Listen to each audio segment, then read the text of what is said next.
CM doctor Mohan Yadav ने मुख्यमंत्री निवास भोपाल में आयोजित कार्यक्रम में विक्रमादित्य वैदिक घड़ी का अनावरण किया और इससे जुड़ा मोबाइल ऐप भी लॉन्च किया। इसी के साथ खगोल विज्ञान पर आधारित वीडियो सीडी एवं रासा भोज से संबंधित फोल्डर का भी विमोचन किया गया। कार्यक्रम में सीएम को परंपरा और तकनीक के संगम की प्रतीक डिजिटल विक्रमादित्य वैदिक घड़ी भेंट की गई। इस अवसर पर उन्होंने कहा कि जिस मुख्यमंत्री आवास पर यह वैदिक घड़ी स्थापित हुई है, ये आवास मेरा नहीं है बल्कि प्रदेश की 9 करोड़ जनता का है। मुख्यमंत्री मोहन यादव ने विक्रमादित्य वैदिक घड़ी का अनावरण करते हुए कहा कि हमारे व्रत त्योहार तिथियों की गणना के आधार पर हैं। ये अंग्रेजी कैलेंडर पर नहीं है बल्कि भारतीय पंचांग पर आधारित है। उन्होंने कहा कि पंचांग और वैदिक गणना का क्या महत्व है, आज पूरी दुनिया ये जान रही है। हमारे यहाँ वर्ष की गणना भी तिथियों और 6 ऋतुओं के आधार पर की गई है। हजारों वर्ष पूर्व सूर्य ग्रहण और चंद्र ग्रहण कब घटित हुए, ये जानकारी हमें पंचांग के माध्यम से सहज ही मिल जाती है। इसी प्रकार मुहूर्त का भी हमारे जीवन में विशेष महत्व है। भारत का समय अब दुनिया के साथ हमारे इतिहास में खगोल विज्ञान को सूर्य की छाया के माध्यम से परिभाषित किया गया है। उसी का एक कदम खगोल विज्ञान को ये मान्यता मिली।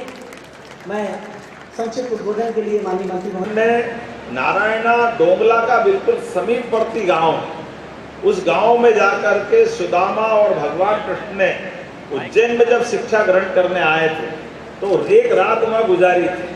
ऐसा माना जाता कि वो भी उसी समय गणना के शुद्ध केंद्र को ढूंढने गए थे, क्योंकि भगवान कृष्ण और बलराम बिल्कुल चोलीदाम में, मतलब एक तरह से जहां भगवान कृष्ण गए कभी ऐसा कोई प्रमाण नहीं आता कि बलराम वहां नहीं है।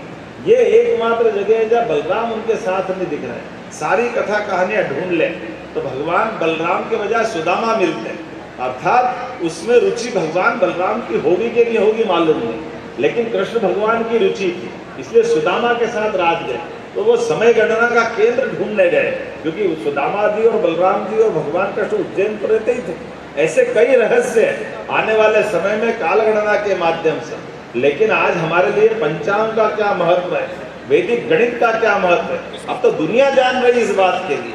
इसलिए अगर हमारा आज से 10,000 साल पहले भी अगर चंद्र ग्रहण कब हुआ, सूर्य ग्रहण कब हुआ, ये जानकारी चाहिए तो कंप्यूटर भी फेल हो जाएगा। तो पंचांग से ज्योतिषी हमारे फटाक से निकाल देंगे कि कब हुआ था, क्या हुआ था, किस दिन की स्थिति में क्या हुआ। और ये जो मुहूर्त की बात भी आती है, अब मुहूर्त का मतलब शुभ मुहूर्त और अशुभ मुहूर्त नहीं है। कई बार शुभ मुहूर्त अशुभ मुहूर्त में भी महत्व है, बड़े काम के हैं। अब जैसे हमारे लिए एकादशी, तो एकादशी के दिन मुहूर्त में उपवास करना चाहिए, उसमें गलत थोड़ी। और किसी मुहूर्त में दान करना चाहिए, किसी मुहूर्त में मित्रता करना चाहिए, तो झगड़ा नहीं करना चाहिए। तो गलत क्या है, आखिर उसमें जो अच्छी चीज छिपी है, एक बार जानकारी देने के लिए तो है ही।